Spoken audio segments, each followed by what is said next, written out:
Today we're going through single leg X, and I'll be teaching this class as if you're first learning. What I want to have in single leg X is basically his foot in my armpit.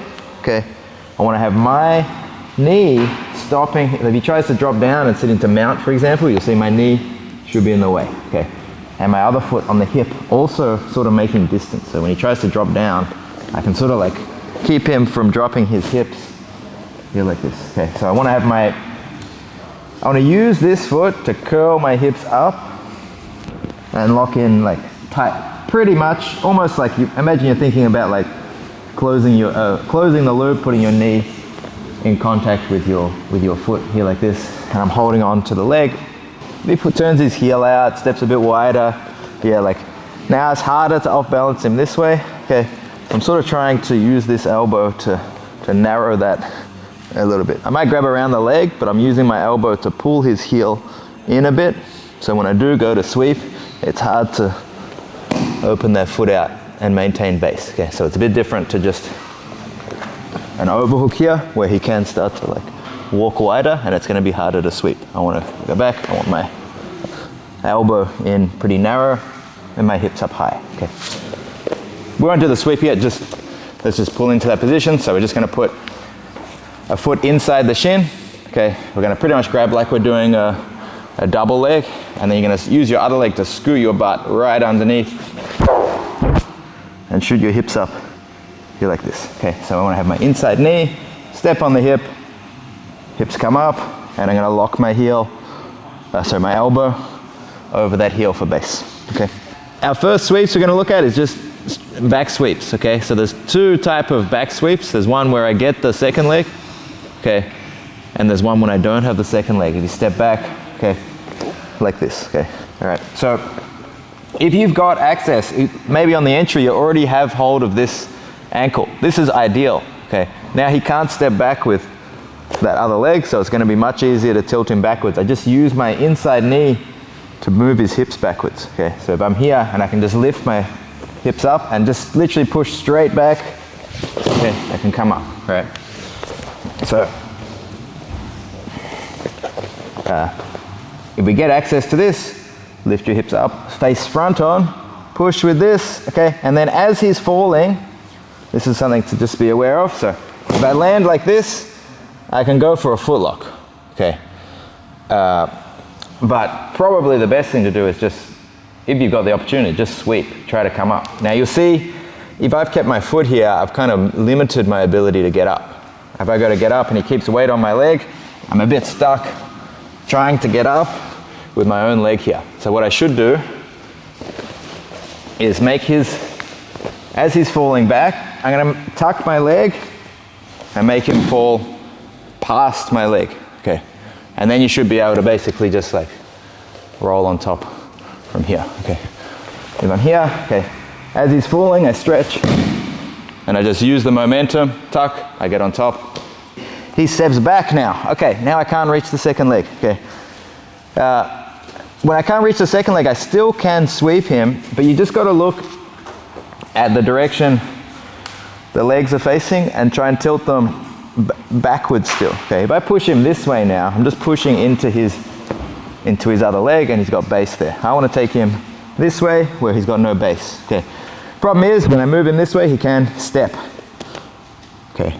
So I want to try to make his ability to step at least a bit slower than I'd like, right? So I'm now going to push like a lateral push by tilting my knees sideways. So I'm pushing this way, okay?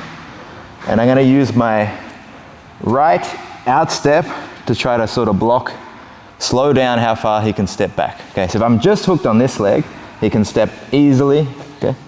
What I want to do is that, okay? So when he goes to step, it's going to be a little slower. Okay, like this, okay? Not that they can't step, but it should be a little slow, okay? So again, when we're here, we enter underneath, okay?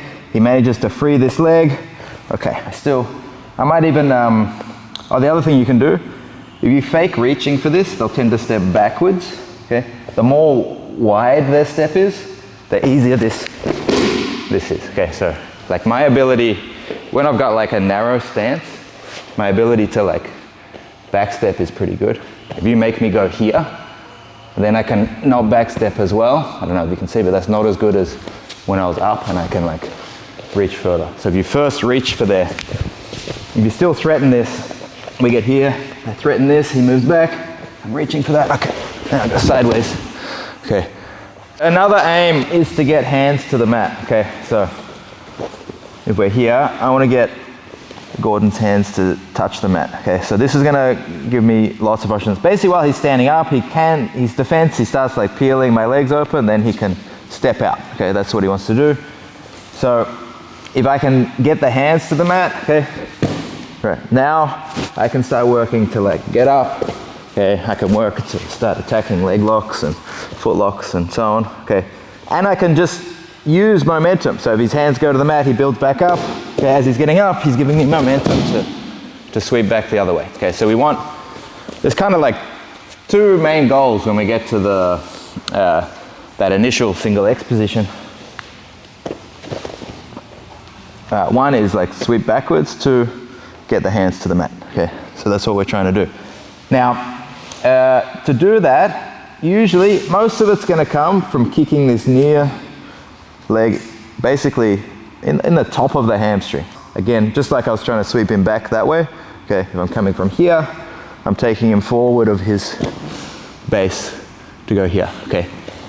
Now when you take them forward, if you do move them forward, they either put their hands forward or they step. What happens if they step? We get their second leg, we should be able to sweep pretty easily. So we always want that second leg, okay. Again, you can kick across here. Often I will actually just block, just so they can't take even a little step, right? I just block here and I'll kick across. So this works well. If we go back, I sometimes double up. Gives me a bit more pressure. If you want even more strength, you step on the mat and you lift, okay. Just know the more you open up, the more you risk them escaping as well though. So I try to do it with the, you know, if we're here, I try and do it with like the minimum amount possible, okay, but if that's not working, he's got good base, like maybe you have to step, okay, or reconnect here, okay, but try to do it with the least possible. So again, if you're feeling that's difficult, you should be looking for the second leg as well. If he's keeping that away and I can't take him forward, I can go here, okay, so really three options. Sweep them backwards without the second leg, sweep them backwards by grabbing the second leg, or get their hands to the mat. All right. One other variable here now, which is the main thing that they're going to do first to try to deal with this position, is try to peel this foot off like this, okay, yeah. So he pushes that off, okay, and then now it's much harder to do, you know, I don't have the same hip position. If my hips were high, he peels that off, it's sort of like hard to keep my hips high. I was using that foot to elevate. It's hard to off balance like we were doing before. So basically you want to be ready when he pushes that off. I put a bit of tension with this to stop him dropping his hips, and I want to take my foot underneath and hook inside, okay. Now so I've got my knee like on the outside of the foot, not like open here. It's kind of like pulling him in still, okay, and my feet are almost crossed here underneath, okay. So we've got pretty much a similar range of options here, okay. If I get the second leg, I can still like tilt backwards, okay. If I go back, I can start blocking and elevating. It's actually quite strong when you get this to bring them forward as well, okay, because I can now use like the left foot pushing as well to take his weight forward, okay. As long as I've got a slight angle. Can you see, like if I'm on my left side, see if I push, he's gonna go that way, okay. I want to be using my legs to get facing this way, but now if I extend, I'll be able to get the hands to the mat here. You can grab the second leg, come back to the previous position if you want now. As soon as the hands are on the mat, you might want to put this back here, okay. The other option you've got when you put this hook is it's quite strong at elevating his foot off the ground, okay. So I want to use that to start attacking a foot lock. I can start lifting the heel, okay, and then I can begin to attack foot locks and come into positions where I can do a foot lock finish, okay. So make sure to give this channel a follow, and if you want more content from me, check out my website, Submeta.